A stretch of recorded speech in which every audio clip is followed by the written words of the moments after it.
कैसे हैं बेटा, आप लोग ठीक हैं? वालेकुम सलाम सर, ठीक, आप यस बताएं। जी बेटा, अल्हम्दुलिल्लाह ठीक ठाक। और कैसे हैं आप लोग, कैसे गुजर रही है लाइफ? सर, बहुत अच्छी गुजर रही है। बहुत अच्छी। गुजर रही है सर। अच्छा, बहुत अच्छी गुजर रही है और गुजर रही है। तो पहले हम पूछना चाहेंगे, बहुत अच्छी गुजर रही जो कह रही हैं, कैसे आप कह रही हैं कि बहुत अच्छी गुजर रही है? सर देखिए, पढ़ाई भी हो रही है, घर वालों के साथ भी टाइम स्पेंड हो रहा है। वैसे तो अकेले हॉस्टल में मजा ही नहीं आता था। सही है, ये बिल्कुल वैलिड पॉइंट है कि पढ़ाई भी कर रहे हैं और घर वालों के साथ टाइम भी गुजर रहे हैं। गुड। अच्छा, जी जिन्होंने सर। कहा गुजर रही है वो बता दें वो कौन है? सर वो मैं हूँ। अच्छा, तो लाइक क्या बताना चाहेंगी आप कि गुजर रही से सर क्या मतलब मतलब? डिफिकल्टी इसमें होती है ना कि मतलब पढ़ाई सही से नहीं हो पा रही, जैसे फेस टू फेस पढ़ते वैसे सही समझ आ जाता है। यहाँ पर मतलब ऑनलाइन क्लास में बिल्कुल कुछ समझ नहीं आता, मतलब ज्यादा एफर्ट हमें खुद से लगानी पड़ती है। अच्छा देखें, इस जुमले को ना क्लियरली स्पेसिफाई करें। बिल्कुल समझ में नहीं आता या ट्रेडिशनल के मुकाबले में कम समझ में आता है, इसको जरा क्लियर मतलब करें। कम समझ में आता है। हाँ तो चलें, ये तो है ना कि बिल्कुल भी समझ नहीं आता वाला स्टेटमेंट फिलहाल अभी मतलब हम कह सकते हैं कि कुछ हो, ठीक है, वो वाली बात नहीं हो सकती। और उसको ऐसे कहता हूँ कि सब्स्टिट्यूट नहीं है ये, बट बेटर इसलिए कि अगर आप कुछ भी ना करें ना, उससे बेहतर है। और रह गई बात की एफर्ट ज्यादा लगानी पड़ती है, आप यकीन करें, आप कोई भी ऑनलाइन कोर्स वैसे कभी आगे करें या भी शायद कर भी रहे हो, तो उसमें एफर्ट खुद लगानी पड़ती है। तो उसके लिए बहुत से लोग कहते हैं कि आप ऑनलाइन कोर्स, तो एक तो वो होते हैं जिसमें जस्ट आपको कोई सर्टिफिकेट चाहिए, मगर सर्टिफिकेट से ज्यादा मैं आपको एक बात बता दूं, अहम ये होता है, अगर इवन आप कभी भी आगे चल के कोई हायर एजुकेशन के इंटरव्यू के लिए बैठे, मिसाल है एमएस पीएचडी के लिए, या लाइक आप कह लें कि आप कोई जॉब के लिए बैठे और कभी आप बता दें कि मैंने ऑनलाइन कुछ कोर्सेज किए हुए हैं, तो शायद बहुत कम कोई पूछने वाला हो या ना हो जो ये पूछे सर्टिफिकेट दिखाएंगे। वो ये नहीं मांगे, वो ये कहेंगे आपने सीखा कितना, वो ऑनलाइन कोर्स ने आपको हेल्प कितनी की। तो ये सबसे जो होता है ना, अहम होता है कि आप सीख कितना रहे हैं। ठीक है, बाकी ये तो डेफिनेटली मैं मानता हूँ उस तरह से सब्स्टिट्यूट नहीं है, बट कुछ ना करने से बेहतर है। और दूसरी बात कि नो डाउट क्वांटिटेटिव सब्जेक्ट जो इन पर्सन आप कंफर्टेबल लेवल फील करते हैं ना, वो इस तरह से नहीं हो सकता। और इवन मुझे बहुत ज़्यादा फ्रीडम होती है सामने एक्सप्रेशन लिखना, ईच एंड एवरीथिंग, इसमें वाकई मुझे भी इतनी फ्रीडम नहीं है। तो इसलिए फिर वो जो आपकी बात है ना कम समझने वाली, तो वो इसलिए भी है कि बहुत सी चीज़ें फ्रीडम में मेरे पास भी नहीं है। लाइक मुझे अचानक कोई बात आई, मैंने क्विकली उसको बोर्ड पे लिख दिया, फौरन हो गया। यहाँ पे तो वो स्लाइड शेयर की जो स्क्रीन होती है उस पे लिखता हूँ, मुझे खुद बड़ी प्रॉब्लम होती है। बट खैर बेटर है, कुछ हम कर रहे हैं, ये हमारे लिए फाइन चीज़ है। अच्छा जी, तो चलें फिर, हम ऑलमोस्ट सारे आ चुके हैं, स्टार्ट करते हैं। अब मैं चाहूँगा कि जो आपके क्या कहते हैं कि लास्ट टाइम हमने जो नॉर्मल डिस्ट्रीब्यूशन स्टार्ट लिया था, तो मैं चाहूँगा उसको थोड़ा सा स्टार्ट करें। यूनिफॉर्म ठीक है, पढ़ा था, सिंपल भी था, और वो आगे अच्छी बात है, क्योंकि अभी ना हमने नॉर्मल प्रोबेबिलिटी डिस्ट्रीब्यूशन करनी है।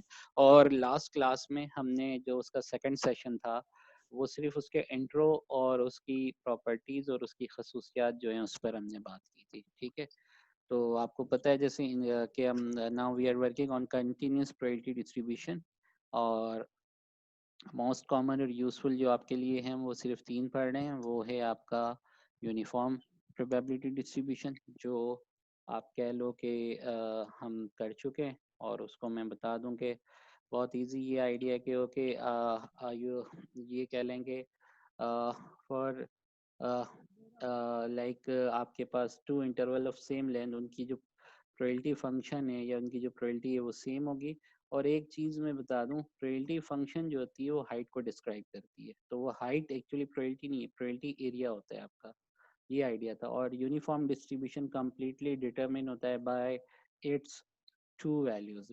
One is a lower limit or lower bound of the that interval where the your continuous uniform distribution is defined, and second one is your upper limit. ठीक है, लाइक मैं एक उसका idea दे देता हूँ just quickly कि हमने जो यूनिफॉर्म किया था वो क्या था। लाइक हम कहते हैं अच्छा जी ये हमारे पास एक्सेस है हमारे, और ये लाइक कुछ भी हमने कहा अच्छा जी ये हमारा एक इंटरवल है ए बी का, ए बी कुछ भी नंबर हो सकते हैं वॉट एवर दे, ठीक है। मोस्ट ऑफन इसमें एक्स एक्सिस हमारा जो होता है ना, मोस्ट ऑफन वो पॉजिटिव ही होता है या जीरो से स्टार्ट होता है, बट ये नेगेटिव भी हो सकता है, ठीक है। तो अब हमारे पास लाइक अगर मैं ये एक रेक्टेंगल इस तरह से बना लूँ, थोड़ी सी आउट हो गई चीज, तो ये जो हाइट है ना आपकी, ये आपका कांस्टेंट फंक्शन 1/b माइनस सी होता है, ठीक है। तो ये आपके पास बेसिकली कह लेंगे एक्चुअली बनती लाइन है, इस लाइन के अंडर में जो एरिया होता है ये आपकी प्रोबेबिलिटी को स्पेसिफाई करता है। और आपको पता है कि अगर मैं किसी भी एक्स हमारा यूनिफॉर्म रैंडम वेरिएबल है जो ए और बी पर डिफाइंड है, तो अगर मैं कोई भी इंटरवल जिसके लोअर बाउंड हमें नो x1 x2, तो अगर मुझे इसकी प्रोबेबिलिटी निकालनी है तो बहुत आसान सा इसका जो तरीका कार है वो ये आपके पास, कि आपको पता है ना कि basically it will become a rectangular distribution, ठीक है। तो अब ये जब एक रेक्टेंगुलर डिस्ट्रीब्यूशन बन जाएगी तो आपको पता है ना रेक्टेंगल का एरिया जो है आपको कैसे फाइंड करते हैं आपके पास, ठीक है। ठीक है जी। तो अब आपके पास ये जो x है x1 से x2, ठीक है, तो अब इसकी प्रोबेबिलिटी निकाल रहे हैं। तो अब आपने कहा अच्छा जी ये हमारा इंटरवल था इस ए बी के अंदर, इसका सब इंटरवल x1 से x2, हाइट देखें सेम है, तो यही इसकी यूनिफॉर्म सिचुएशन है। एट एनी इंडिपेंडेंट पॉइंट जो आपके पास हाइट है वो 1/b माइनस है, बी ए बी जो भी होगा उस पर डिपेंड करेगा, ठीक है। तो ये जो प्रोबेबिलिटी है बहुत आसान हो जाएगी। अच्छा जी ये इंटरवल है हॉरिजॉन्टल लाइन पर, तो इसकी लेंथ आपको पता है, अच्छा सॉरी ये x2 होगा हमारा, ठीक है। तो x2 माइनस x2, ठीक है। अच्छा ये हमारी लेंथ है। अच्छा आपको बहुत आसान पता है कि जब हम रेक्टेंगुलर शेप की रेक्टेंगल की का जो एरिया कंप्यूट करते हैं, when we are interested to find area of any rectangle, तो आप लेंथ और विड्थ कह लें या हाइट का सेंस हो, यानी विड्थ देखते हैं वो विड्थ है या हाइट है वॉट जो भी चीज़ है, तो ये हमारी विड्थ कह लें या इसकी हाइट है, तो आप इसको मल्टीप्लाई करेंगे 1/, ये सिंपल सा आइडिया था। बिहाइंड में बता चुका हूँ कि इंटीग्रेशन वर्क करती है एरिया अंडर दी कर्व के लिए, बट क्योंकि इनके फॉर्मूले आसानी से हमें चीज़ें दे देते हैं तो हम इंटीग्रेशन की नीड नहीं है। और दूसरा इंटीग्रेशन वगैरह की इन्वॉल्वमेंट हम उस तरह की प्रोबेबिलिटी डिस्ट्रीब्यूशंस में करते हैं जब मैथमेटिकली हम उनको देख रहे हैं। तो अभी तो जस्ट आपके पास एक अच्छा जी ये मॉडल है, इस तरह की सिचुएशन में वर्क करता है और इस मॉडल को हमने इस्तेमाल कैसे करना है और ये मॉडल इस तरह लिखा जाता है, just these are the things, ठीक है। तो होपफुली ये समझ गए होंगे आप लोग, ठीक। ये जस्ट रिकैप था क्विकली। अच्छा अब यहाँ पर मैं आ जाऊँ कि हमने जो लास्ट टाइम किया था, चले यूनिफॉर्म हो गया और नॉर्मल डिस्ट्रीब्यूशन की हम बात करते हैं। तो क्विकली मुझे पहले आप लोगों में से कोई रिकैप कर दे कि नॉर्मल डिस्ट्रीब्यूशन है क्या, कैसे आसान लफ्जों में आप उसको स्पेसिफाई करेंगे, तो मैं फिर आगे बात करूं, क्योंकि फिर मैंने अब आज स्टैंडर्ड नॉर्मल डिस्ट्रीब्यूशन पे बात करनी है जो हमें हेल्प करेगी एरिया कंप्यूट करने में, और देन फिर एप्लीकेशन वगैरह के क्वेश्चन जो है वो कैसे हम स्टैंडर्ड नॉर्मल की हेल्प से for any normal random variable हम कैलकुलेट कर सकते हैं जी। सर नॉर्मल प्रोबेबिलिटी डिस्ट्रीब्यूशन हम तब यूज करते हैं जब हमारे पास मतलब जब हम वेट का मतलब प्रोबेबिलिटी फाइंड आउट करें या हाइट की टेस्ट स्कोर्स की, तब हम नॉर्मल प्रोबेबिलिटी यूज करते हैं। और उसके दो पैरामीटर्स होते हैं मतलब कि अपर लिमिट और लोअर लिमिट। नहीं अपर लिमिट और लोअर लिमिट सॉरी ये मीन, थोड़ा सा चेंज है। अच्छा देखें पहली बात के सॉरी सर, मीन और स्टैंडर्ड डेविएशंस होते मेन हैं। और स्टैंडर्ड, ठीक है। अच्छा चले मैं अब इसको थोड़ा सा कट इट टू शॉर्ट और हम आ जाते हैं कि देखें पहली बात तो वो तो आपने जो कुछ एग्जांपल दी ना वेट हाइट दे, ये वो रैंडम वेरिएबल्स हैं जो नॉर्मली बिहेव करते हैं, मतलब उनका जो अंदाज है वो नॉर्मल रैंडम वेरिएबल का। मगर इन जनरल मुझे बताना हो कि जी नॉर्मल रैंडम वेरिएबल क्या है, तो बहुत आसान है कि जब किसी भी आपके पास रैंडम वेरिएबल का पीडीएफ इस तरह का कर्व आपको जनरेट करके दे, वो आपका नॉर्मल रैंडम वेरिएबल होता है, ठीक है। तो ये हमने वीक 5 में लेक्चर 2 में ये पढ़ा था नॉर्मल प्रोबेबिलिटी डिस्ट्रीब्यूशन। ये कुछ एग्जांपल्स हैं कि कौन कौन से एरियाज में हम देख रहे होते हैं। ये बेसिकली आप देखें द फॉर्म और shape of the normal distribution illustrated by the bell shape normal curve in figure below. अब दो ऐसे नंबर्स जो इसकी समरी भी होते हैं और उसकी कह लें कि लोकेशन को और डिस्ट्रीब्यूशन शेप को आइडेंटिफाई करते हैं। लोकेशन से मतलब तो वो कि जी ये सिमेट्रिक होता है तो अबाउट मीन होता है, और सिमेट्रिक होने की वजह से मीन, मीडियन और मोड सेम होते हैं। स्टैंडर्ड डेविएशन डेटा में स्प्रेड को बताता है, और ये दो पैरामीटर्स जो होते हैं समराइज पैरामीटर, ये इनफ होते हैं इस डिस्ट्रीब्यूशन को डिफाइन करने के लिए। और इसकी जो मेन आइडेंटिफिकेशन है, आपका जो कर्व बनेगा वो बेल शेप बनेगा। अब ये हो सकता है कि कभी स्प्रेड ज्यादा होगा, कभी स्प्रेड कम होगा, कभी मीन पॉजिटिव होगा, कभी मीन नेगेटिव होगा, कभी मीन जीरो होगा। दीज आर दी थिंग्स जो उनके फीचर्स में आता है। ठीक है, तो ये आपके पास कह लेंगे, ये देखें, ये इसका प्रोबेबिलिटी डेंसिटी फंक्शन होता है। ठीक है, जिसमें ये दो पैरामीटर्स हैं, मीन ऑफ दी आपके पास कह लें कि स्टैंडर्ड डेविएशन, और दूसरा हमारे पास जो है वो सॉरी मीन, और दूसरा स्टैंडर्ड। आई और ई आपको पता है, दीज आर मैथमेटिकल कांस्टेंट, इनकी वैल्यूज जो है अप टू 5 डिजिट की मेंशन है आपके यहाँ। वो तो खैर आपको इस फंक्शन से काम नहीं करना, तो ये एक आसानी है, क्योंकि इसके लिए हम जो करेंगे वो स्टैंडर्ड नॉर्मल डिस्ट्रीब्यूशन करेंगे। जी बेटा। सर आपकी आवाज बहुत स्लो आ रही है। आवाज स्लो आ रही है, चलें एक मिनट, अभी से अभी ठीक है, चलें। अच्छा, तो अब जो है होपफुली ये मतलब कि कुछ थोड़ा सा पुराना बैकग्राउंड आप लोग को मिल गया होगा। ठीक है, अच्छा अच्छा, अब यहाँ पर ये कुछ प्रॉपर्टीज से क्विकली देख लें, मैं फिर बता देता हूँ। जैसे फैमिली इसलिए कहा था कि क्योंकि आपको पता है बहुत सारे ऐसे डेटा होंगे जिनका म्यू और सिग्मा होगा और डिफरेंट होगा, और वो नॉर्मली बिहेव करते होंगे। तो इस जो हमने डिस्ट्रीब्यूशन फंक्शन देखा, प्रोबेबिलिटी डेंसिटी फंक्शन देखा, इसमें अगर आप डिफरेंट म्यू और सिग्मा फिक्स करते जाएं अकॉर्डिंग टू डेटा, तो बहुत सारे आपके नॉर्मल कर्व जनरेट होंगे। तो इसलिए उसको कह रहे हैं the entire family of normal distribution is differentiated by two parameters. क्योंकि एक्स तो नॉर्मल है, से सपोज हमारे पास बहुत सारे एक्स है, वो सब नॉर्मल है, तो अब डिफरेंशिएशन कैसे होगी? डेफिनेटली उसके मीन से होगी और उसके स्टैंडर्ड डेविएशन से। ठीक है, हाईएस्ट पॉइंट जो नॉर्मल कर्व का होता है वो मीन पर होता है, यानी उसका जो हॉरिजॉन्टल जो प्रोजेक्शन होती है वो मीन पर होती है। ये अगर आप देख लें इस फिगर को, ये देखिए, ये हाईएस्ट पॉइंट है इस कर्व का, तो उसकी हॉरिजॉन्टल पे जो प्रोजेक्शन बन रही है वो मीन के अबाउट बन रही है आपके पास। ठीक है, mean of the distribution can be any numerical value, negative हो सकता है, जीरो हो सकता है और पॉजिटिव हो सकता है। ये जैसे कुछ ग्राफ्स हैं आपके पास, ये -10 पर मीन पर है, 0 पर है, 20 पर है। अब जो इनमें आप देख रहे हैं एक ही तरह के सारे मतलब शेप्स लग रहे हैं, बस सिर्फ मीन इनका है डिफरेंट है। तो या नहीं, यहाँ पे ये हम कह सकते हैं सिग्मा सेम है। ठीक है, और इन्होंने सेम स्टैंडर्ड डेविएशन के लिए दिया हुआ है। ठीक है, नॉर्मल डिस्ट्रीब्यूशन सिमेट्रिक होता है। ठीक, सिमेट्रिक अबाउट मीन होता है, यानी कि आप कह लें कि अगर मैं ये इस -10 से एक लाइन उठा दूं, that is called line of axis, तो उसका राइट पोर्शन पे जो ग्राफ का इमेज होगा, लेफ्ट पोर्शन और राइट पोर्शन दोनों एक दूसरे के मिरर इमेज होंगे। ये सिमेट्रिक है, पहले भी बहुत डिटेल में हमने बात की हुई है। ओके, स्टैंडर्ड डेविएशन डिटरमिन करता है कि कितना फ्लैट है, कितना फ्लैट नहीं है। जैसे अगर आप ब्लैक वाले इस कर्व को देखें और इस ब्लू वाले कर्व को देखें, दोनों ही हमारे पास नॉर्मल डिस्ट्रीब्यूशन के कर्व हैं, बट फर्क क्या है कि जी एक में वेरिएशन ज्यादा है, यानी स्टैंडर्ड डेविएशन 10 है, एक का वेरिएशन कम है। तो कर्व का पैटर्न एक ही है, स्प्रेड या वाइडर होना, इट्स डिपेंड ऑन सिग्मा। ठीक है, और इसके अलावा मीन के राइट पे 50% होता है, मीन के लेफ्ट पे 50% होता है। तो we can say that probability of X when X less than equal to mu is same is probability of X when X greater than equal to mu.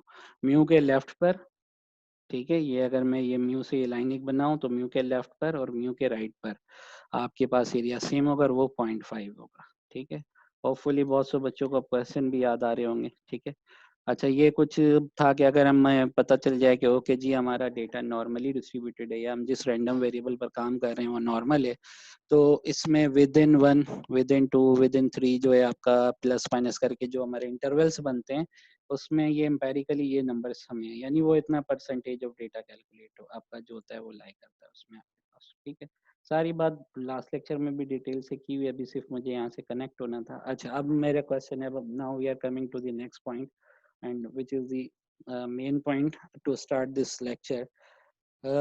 अब आपको एक चीज तो समझ में आ गया, आपने पीडीएफ भी देख लिया और आपने कहा कि क्योंकि say suppose we have so many normally distributed random variable, then these random variable or entire family of normal random variables are differentiated by two parameters, mean number of that data and standard deviation of that data, and in general both means और both standard deviation can not be equal. Generally दोनों same नहीं हो सकते for बहुत सारे data के लिए, ठीक है।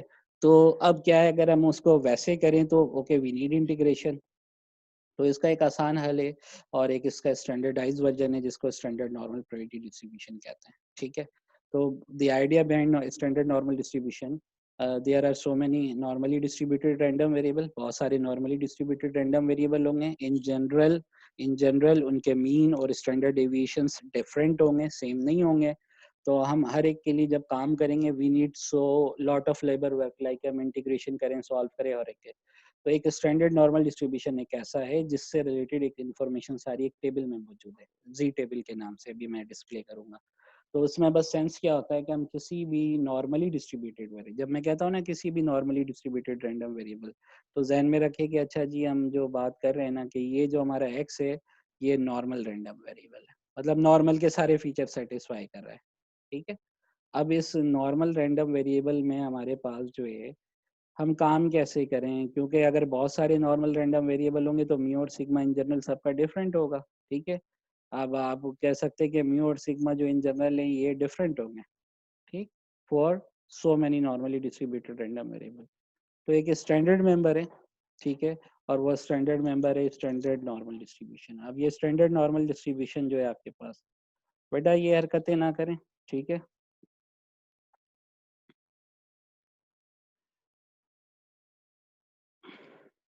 अच्छा जी, चलें। अब उसके बाद हमारे पास ये जो चीज़ है ये देख लें। अब क्या हो गया, ओके आपने कहा अच्छा मीन तो नेगेटिव इन्फिनिटी से प्लस इन्फिनिटी में कुछ भी हो सकता है, ठीक है ना, ये एक आइडिया मिल गया आप लोगों को। दूसरा सिग्मा, आपको पता है ना स्टैंडर्ड डेविएशन जो होता है वो क्या करता है, इसका पर्पस क्या है? हाँ जी, स्टैंडर्ड डेविएशन का बताइए पर्पस क्या है? स्प्रेड में वाइड फिट। वेरिएशन, डेटा में कितनी वेरिएशन है। सर मेन पॉइंट से डेटा की वेरिएशन बताते हैं। अच्छा देखें, इन जनरल एक सेंस था, डेटा में जो वेरिएशन और स्प्रेड है ना वो स्टैंडर्ड डेविएशन या वेरिएंस कह लें। वेरिएंस इसलिए कह रहा हूँ क्योंकि वेरिएंस से स्टैंडर्ड डेविएशन का आइडिया आया था और स्टैंडर्ड डेविएशन से वेरिएंस फाइंड किया जा सकता है। तो अभी मैं स्टैंडर्ड डेविएशन पर एक बात करूंगा।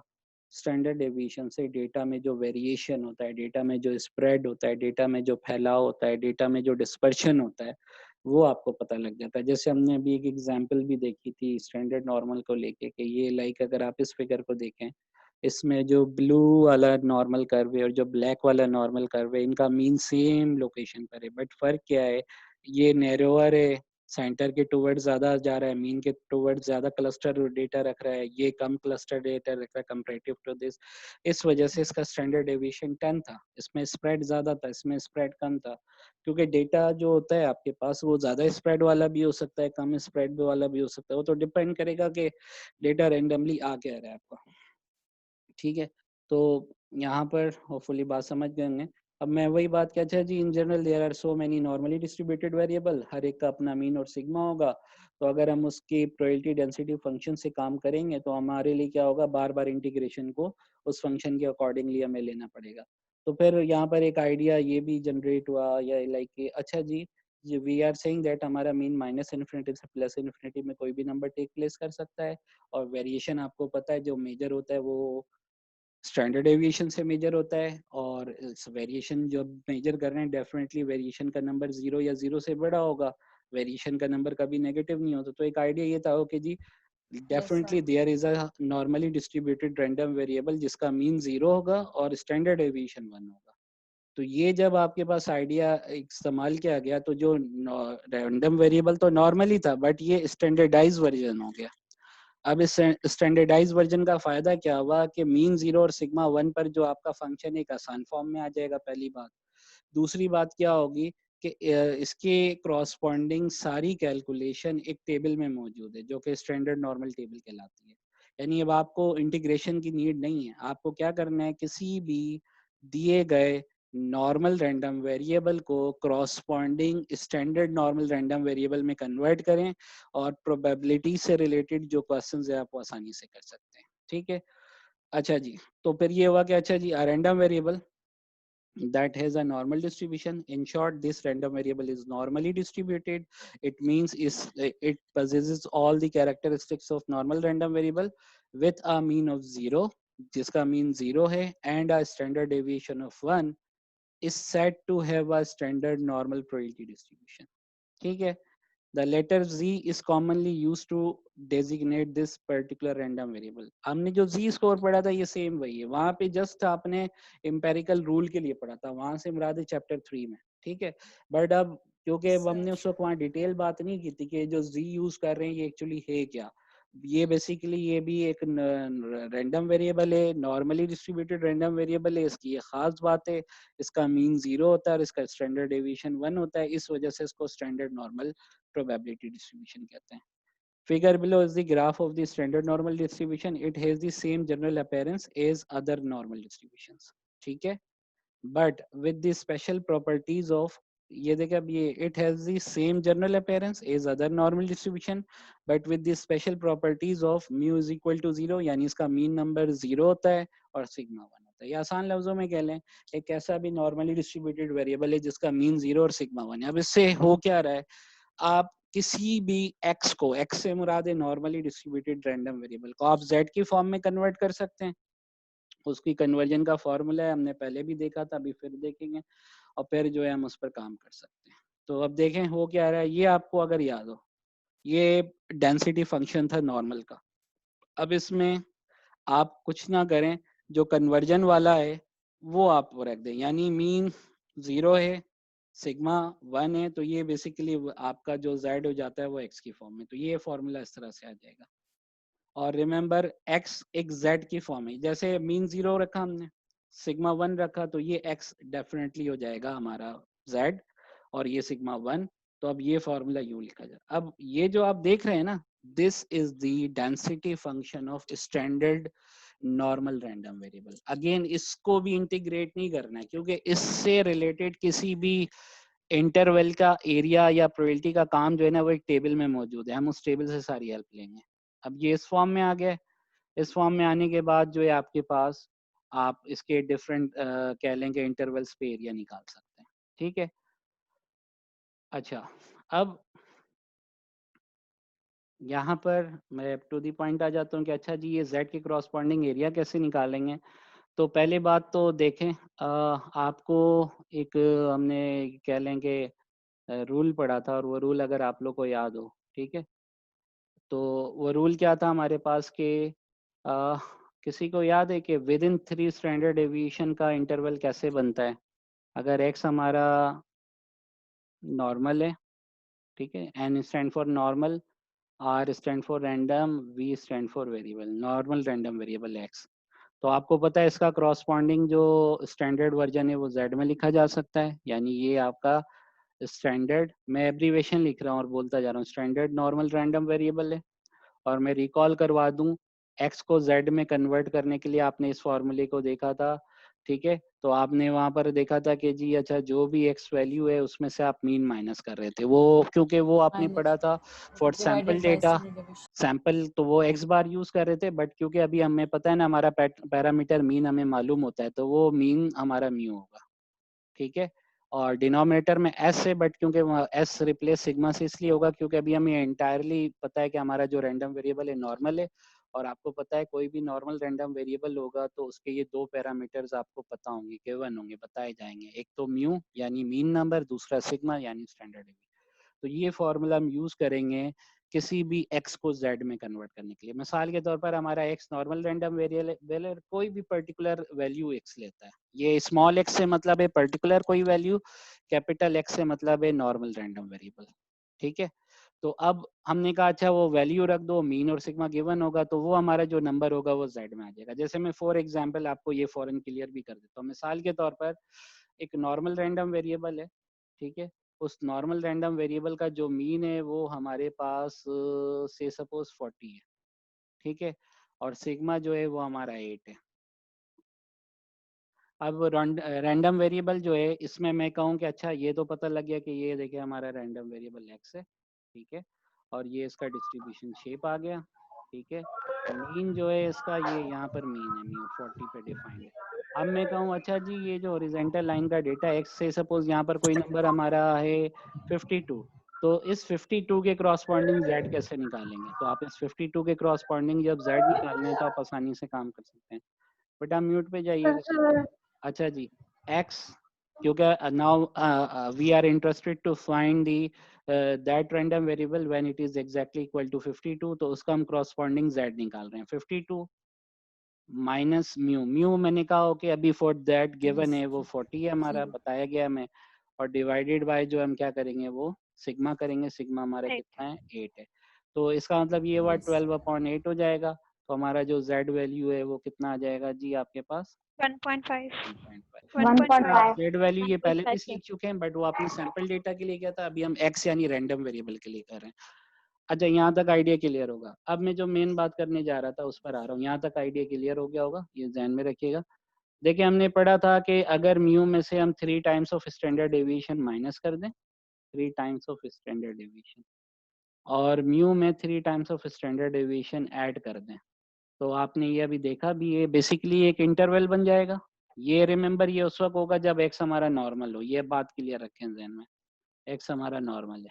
नॉर्मल अब मैं शॉर्टली कह रहा हूँ यानी नॉर्मल, तो आपको पता है इसमें कितना, इस इंटरवल के अंदर कितना परसेंटेज ऑफ डेटा लाई कर रहा होगा, यानी इस इंटरवल की क्रॉसपॉन्डिंग एरिया 99.4 ठीक है, 99 99 पॉइंट एग्जैक्टली अगर कहें तो 74 होता है, कोई 7 भी कह सकता है, ठीक है।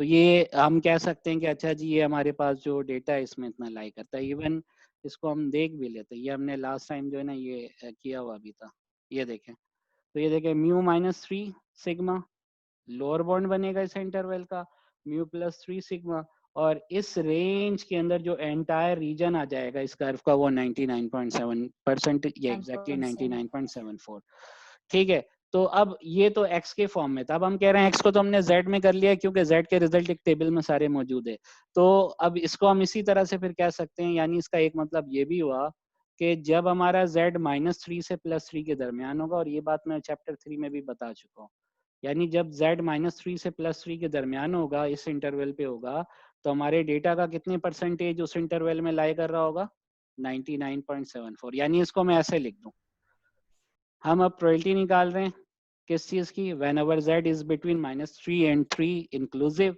तो वो प्रोबेबिलिटी आपके पास एज अ परसेंटेज जो होगी वो 99.74% होगी। समझ आ रही बात? अब अगर बट आप कहें कि अच्छा ये तो ठीक है हमें समझ आ रहा है, बट हम ये तो क्लियर कह सकते हैं, ऑलमोस्ट तो कह सकते हैं, एग्जैक्टली 100% नहीं कह सकते। You can call it almost 100% of the data lies between -3 to +3 when we are interested to find the area or probability. But अगर exactly बात करें तो याद रखें exactly जो है ना वो फिर z जो होता है ना आपके पास उसका -∞ से +∞ के दरमियान कोई भी नंबर हो सकता है, ठीक है। और ये सॉरी ये +∞ होगा, ये वाला +∞ बेटा, और ये फिर एग्जैक्टली 1 हो जाएगा, ठीक है। तो ये आपको बात समझ आ गई होगी होपफुली, ठीक है।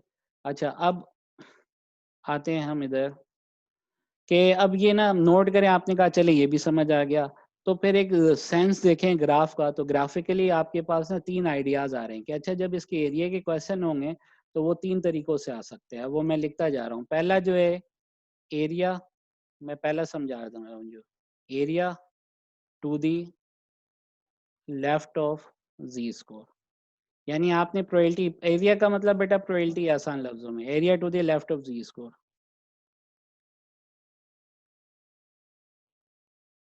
ठीक है।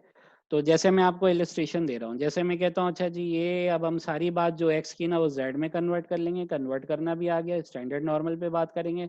स्टैंडर्ड नॉर्मल का मीन 0 होता है, ये आपको पता है, और उसका सिग्मा जो होता है वो 1 होता है, ठीक है। अब मैं कहूँ अच्छा जी मिसाल है, मैं यहाँ पर एक नंबर दे देता हूँ, मैं ऐसी रैंडमली फ्री एंड कोई नंबर ले लेता हूँ, जस्ट लाइक मैं कहता हूँ ये 1.12 है। अब मैं कहता हूँ इसके लेफ्ट में एरिया क्या है वो मुझे उस टेबल से निकाल के दिखाएं, टेबल में अभी डिस्प्ले करवाता हूँ आप लोगों को, ठीक है। मैं ये जानना चाहता हूँ, तो देखें अब ये जो मैंने शेड किया है ना, इसको मैथमेटिकली ऐसे लिखेंगे, हम कहेंगे we are interested to find the probability when our z is less than equal to 1.12। ठीक है, ये पॉइंट है जी हमारा।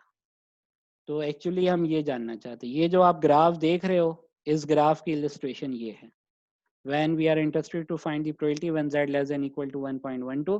अब ये आप कहेंगे अच्छा कैसे आएगा, बहुत आसान, ये उस टेबल से आएगा जो हम देखने जा रहे हैं, z टेबल भी कहते हैं, ठीक है, और स्टैंडर्ड नॉर्मल टेबल भी कहते हैं उसको, ठीक है। और उसका फायदा ये होता है कि हमें कोई इंटीग्रेशन नहीं करनी पड़ती, किसी भी नॉर्मल रैंडम वेरिएबल के जब एरियाज या प्रोबेबिलिटीज के क्वेश्चन होते हैं तो हम क्या करते हैं, स्टैंडर्ड नॉर्मल डिस्ट्रीब्यूशन में कन्वर्ट करके वहां से एरियाज कंप्यूट कर लेते हैं। ठीक है जी, अच्छा जी, अब चलें,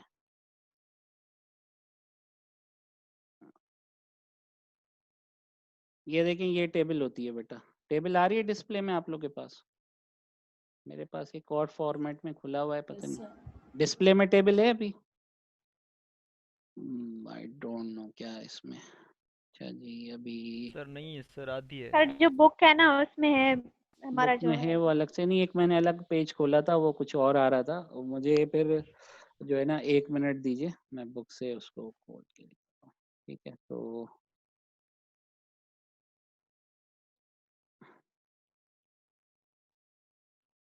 अच्छा जी, ये हम बुक खोल लेते हैं यहाँ से।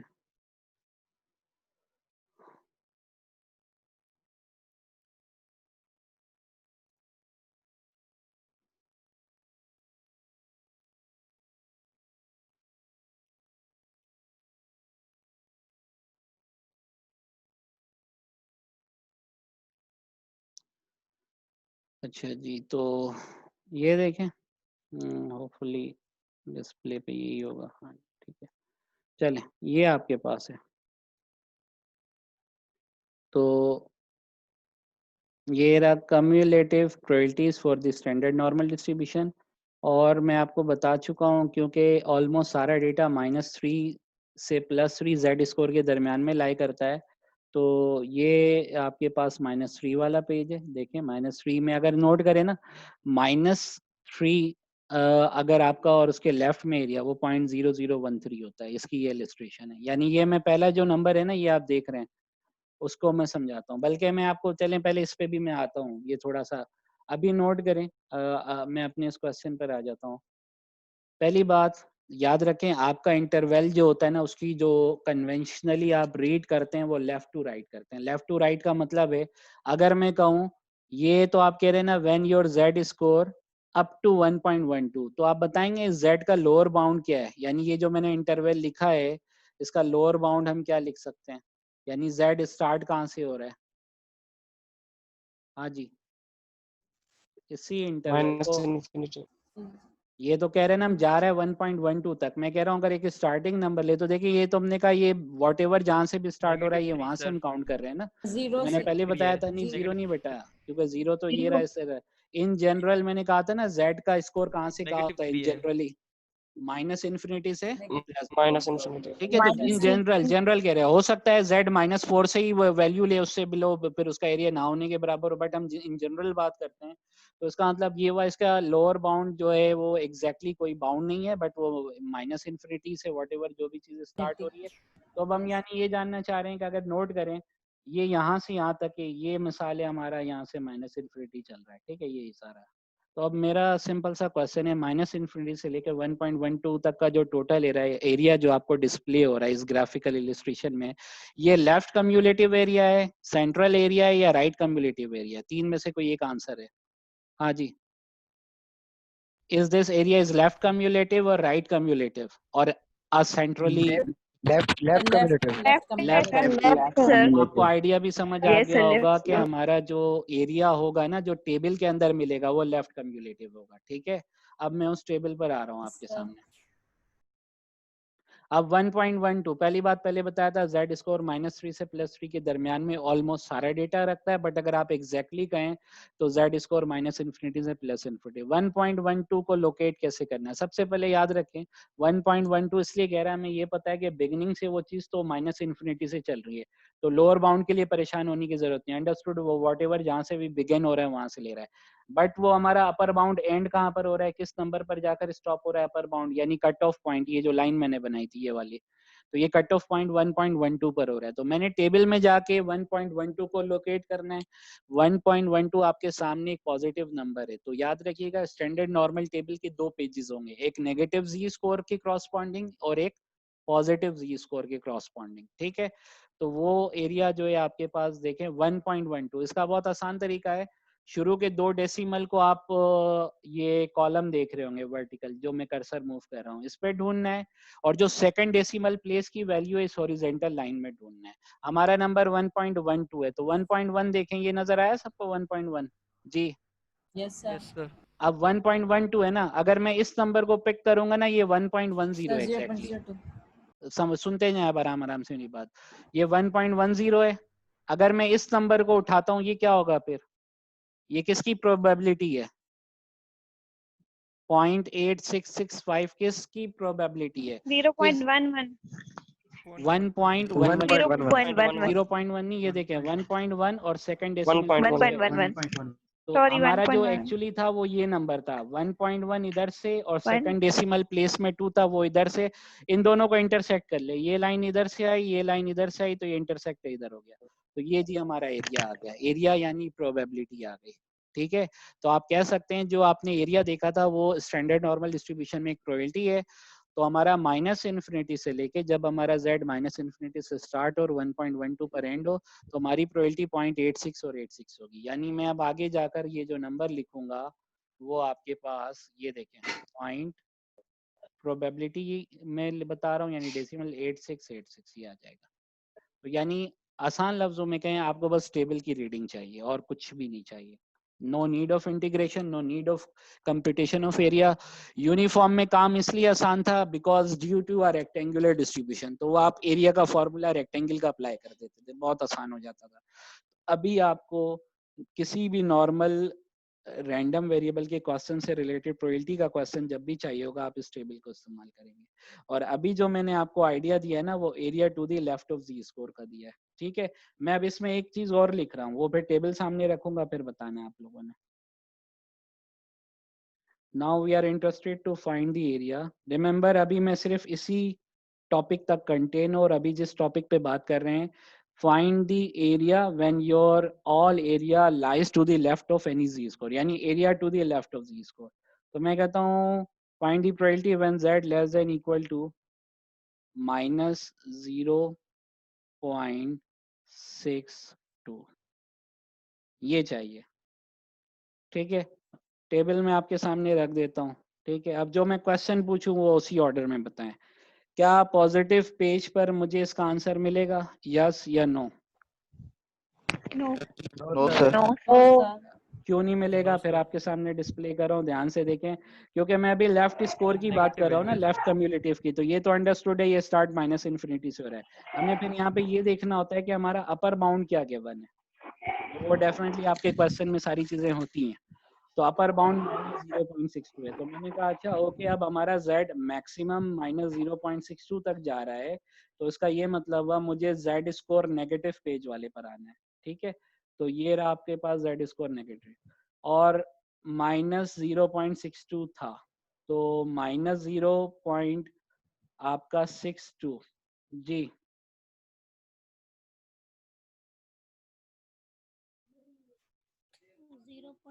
कौन से नंबर पे जाना चाहिए इस पे मुझे? सर 0.270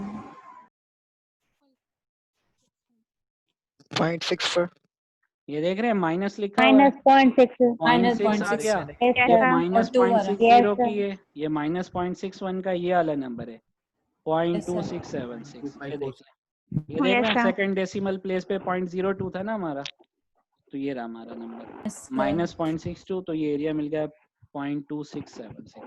तो बेटा बस टेबल रीडिंग चाहिए और कुछ भी नहीं चाहिए इसमें, ठीक है। तो मैं नंबर लिख देता हूँ इसमें, तो नंबर हमारा जो था वो क्या था 0.2676, तो हमारा 0.2676 ये हमारा एरिया, ठीक है। और अगर आप इसकी ग्राफिकल इलस्ट्रेशन देखना चाहे तो इसी सेंस में आ जाएगा। मैं जैसे यहाँ पे एक फ्री एंड छोटा सा ग्राफ बना देता हूँ, ये मैं कहता हूँ 0 पे मीन है, रिमेंबर हम सारी बात z के हिसाब से कर रहे हैं, तो मैंने कहा अच्छा जी ये से सपोज हमारा -0.62 था, ठीक है, और ये हमने ये एरिया कंप्यूट किया, ठीक। तो अभी जो हमने रीडिंग करना सीखी है टेबल से, वो है area to the left of z score. जब किसी जी स्कोर का लेफ्ट का एरिया चाहिए होगा, उसका अपर बाउंड एक फिक्स नंबर होगा और लोअर बाउंड अंडरस्टूड -इन्फिनिटी से बिगन हो रहा है। एग्जैक्टली तो याद रखिए पॉजिटिव इन्फिनिटी -इन्फिनिटी ये बाउंड्स नहीं होते, बट हम कहते हैं अच्छा ये व्हाटएवर जहां से भी बिगन हो रहा है -इन्फिनिटी से, तो ये वहां से लेकर up to like that number 1.12 तक है, -0.62 तक है, कोई भी नंबर हो सकता है।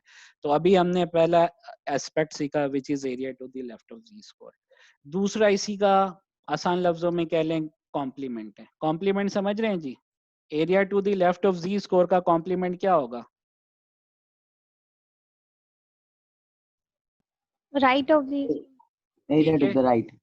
तो area to the Right right side. होगा। माइनस ठीक है, जी, वेरी गुड जी, 1 शाबाश। माइनस जी। क्वेश्चन है इसमें पूछे बेटा। सर, इसमें जो ये आप क्लोज बेटा आवाज आपकी कट रही है।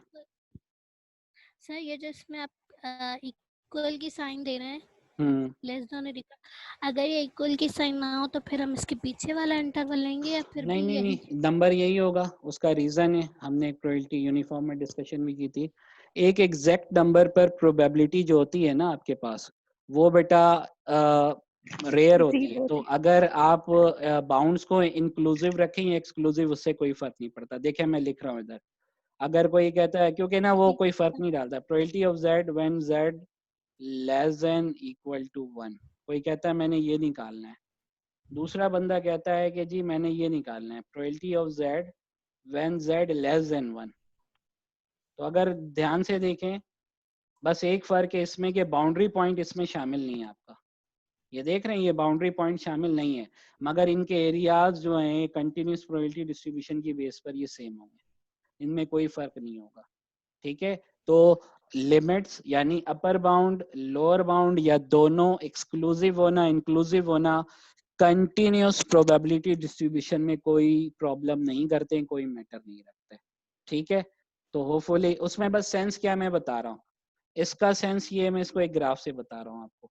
ठीक है, इधर देखें, इसका सेंस है कि मुझे जो एरिया चाहिए z less than equal to 1 पर, और मिसाल ये हमारा 0 है और ये 1 है। ठीक है, तो अब ये जो 1 है ना, मैंने यहाँ पे 1 को सॉलिड लाइन बनाना है, बस ये फर्क है। अगर मैं ग्राफिकल इलिस्ट्रेशन इसके लिए दूंगा, जब मैं इसके लिए दूंगा तो 1 पे सॉलिड लाइन नहीं बनाना है, क्योंकि एग्जैक्टली 1 कंटेन नहीं कर रहा, 1 पे बस डॉटेड लाइन बनाना है। ठीक है, और मैथमेटिकली आपके पास जो है वो कोई खास फर्क नहीं डालेगा, इवन ना प्रैक्टिकली होगा। तो अब ये रहा, मैंने कहा अच्छा ये 1 है, मैं ऐसे लाइन लगाऊंगा, ये मेरा 1 है, और अगेन आइडिया वही है, इसके भी मुझे लेफ्ट का एरिया चाहिए। तो अगर आप कहना कि अच्छा जी ये सेम कैसे हो सकता है, अब मैं आपसे पूछता हूँ, किसी भी कंटिन्यूस प्रोबेबिलिटी डिस्ट्रीब्यूशन में, चले अभी हम z ले लेते हैं स्टैंडर्ड वन, z के 1 होने की एग्जैक्टली प्रोबेबिलिटी, एग्जैक्टली 1 होने की, आपने जो पहले पढ़ा है ना वो लेफ्ट कम्युलेटिव था। तो किसी भी एक सिंगल पॉइंट की प्रोबेबिलिटी कंटिन्यूस डिस्ट्रीब्यूशन में रेयर होती है, यानी वो इम्पॉसिबल इवेंट की तरह होता है, दैट्स व्हाई उसकी तो आप कहें अच्छा अगर मैं इस चीज को लिखूं, इधर देखें, कोई कहे अच्छा जी ये वाली जो चीज थी मैं इसको ऐसे लिख लूं, z less than equal to 1 plus probability of z exactly equal to 1। क्या लेफ्ट हैंड साइड को हम ऐसे लिख सकते हैं? हाँ जी, ये वाला, इस चीज को जो ऊपर मैंने लिखा लिख सकते हैं हम, बिल्कुल लिख सकते हैं। अब ये तो 0 हो गया ना, तो इसका मतलब ये और ये कोई फर्क नहीं डालेंगे। तो होपफुली ये आइडिया समझ आ गया होगा आपको। ठीक है जी? जी सर। अच्छा जी, ये मैं लाइन ड्रॉ कर रहा हूँ, ये जो अभी पूछा था ये उसकी एक्सप्लेनेशन है जो आप लोगों ने अभी मुझसे पूछा। अच्छा, अब मैं कर रहा हूँ ये वाला topic, area to the right of ji square. बेटा बहुत आसान है, कॉम्प्लीमेंट रूल पढ़ा इन जनरल, प्रोबेबिलिटी में कॉम्प्लीमेंट रूल याद है आपको? यस सर, तो बेटा ये लगाएंगे। यस सर, अब एक आइडिया तो क्लियर है ना, टेबल हमें कौन सा एरिया प्रोवाइड करता है, लेफ्ट कम्युलेटिव या right cumulative? Left cumulative. Table हमें लेफ्ट कम्युलेटिव एरिया प्रोवाइड करता है। टेबल में किसी भी नंबर के पहले देखें, पॉइंट सुन लें, ये बात ध्यान से सुने, बहुत से बच्चे बाद में जाके उनको होश आता है कि यार ये पॉइंट तो हमने क्लियर नहीं किया। देखें ये लिखा हुआ है ना, मैं आपको एक मिसाल दे रहा हूँ, ये -2.80 है जैसे, या चले -2.85 ले लेते हैं जिसके क्रॉसपॉन्डिंग ये बेटा एग्जैक्टली -2.8 पर प्रोबेबिलिटी नहीं है, -2.85 तक अप टू दैट नंबर तक प्रोबेबिलिटी है, ठीक है। तो यानी ये कह लें कि जो टेबल में एरियाज हैं वो किसी भी जेड स्कोर तक लेफ्ट कम्युलेटिव एरिया है, तो ये बात ध्यान में रखिएगा, ठीक है। अब मेरा यही क्वेश्चन है, ओके जी, मुझे एक काम करना है, probability of z when z greater than equal to -0. Like चले इसको हम कर लेते हैं 95। मैं कहता हूँ मुझे ये चाहिए। अब जरा ध्यान से देखें, पहले तो सिंबल ही क्लियर है, मैं ग्राफ भी बना देता हूँ। z ग्रेटर देन इक्वल, इसका मतलब समझ रहे हैं। अब आपको जिस z की साइड का एरिया चाहिए वो z के राइट वाली साइड का चाहिए। मैं फॉर इलस्ट्रेशन ये ग्राफ भी बनाता हूँ, इधर देखें, ठीक है। ग्राफ फ्री एंड सेंस में बस एक बनाते हैं अपना आइडिया लेने के लिए। ये जी हमारा z हो गया। अच्छा, जो आपको पता है z का मीन 0 पर है, यही तो इसकी खासियत है कि इसका मीन 0 होता है और सिग्मा 1 होता है, इसी वजह से इसको स्टैंडर्ड नॉर्मल कहते हैं। अब मुझे एक बात बताए, -0.5 डेफिनेटली 0 के लेफ्ट पर कहीं होगा। मैं एक फ्री एंड डिसाइड करता हूँ ये वाला है। तो अब मैं यहाँ से ये जो मैंने मार्क किया है, ये मेरा नंबर है माइनस का 0.95, ठीक है। अब remember, I am asking about probability of z when z greater than equal to -0.95। तो मुझे बताएं, ये तो मैं लाइन बना देता हूँ जिससे मेरा एरिया आएगा। अब मुझे राइट का एरिया मांगा गया या लेफ्ट का एरिया मांगा गया, ये बताएं according to this symbol. Right का। तो मैं शेड कर लेता हूँ, ये शेड इसलिए कर रहा हूँ कि डिजायर रीजन पे मैंने फोकस कर दिया, ये मेरा डिजायर रीजन। अब जरा ध्यान से देखें, आपको बस बेसिक लॉजिक लगानी है, और लॉजिक ये कहती है -0.95 का राइट एरिया तो टेबल में नहीं है, बट -0.95 का लेफ्ट एरिया टेबल में मौजूद है। और हमने एक पढ़ी थी ना प्रोबेबिलिटी, कि कोई भी प्रोबेबिलिटी डिस्ट्रीब्यूशन है उसका एंटायर, उसका टोटल ऑलवेज कितने के बराबर होगा? 1 के। 1 सर। 1 के। में से अगर मैं इसी -0.95 का लेफ्ट एरिया माइनस कर दूं तो मुझे कौन सा एरिया मिल जाएगा? Right area. बस बेटा ये कॉम्प्लीमेंट रूल ये कहता है हमारा, ठीक है। तो मैं अब इसको इरेज कर रहा हूँ, आइडिया समझ आ गया। अब मैं आगे इसको लिख रहा हूँ कि इसका राइट हैंड साइड, या चले मैं इधर लिख रहा हूँ, इधर देखें। तो ये तो मैंने क्वेश्चन मार्क किया था। अगले स्टेप में मैं कहता हूँ 1, और 1 में से इसी नंबर के क्रॉसपॉन्डिंग मैंने कौन सा एरिया माइनस करना है? Left area. लेफ्ट। तो अब मैं लेस का सिंबल लगाऊंगा। समझ आ रही बात? एंटायर वन में से हमें राइट एरिया टेबल नहीं दे रहा, बट हमें ये पता है उसी नंबर के क्रॉसपॉन्डिंग, जिस नंबर के क्रॉसपॉन्डिंग हम राइट जानना चाहते हैं, हमें लेफ्ट एरिया मौजूद है।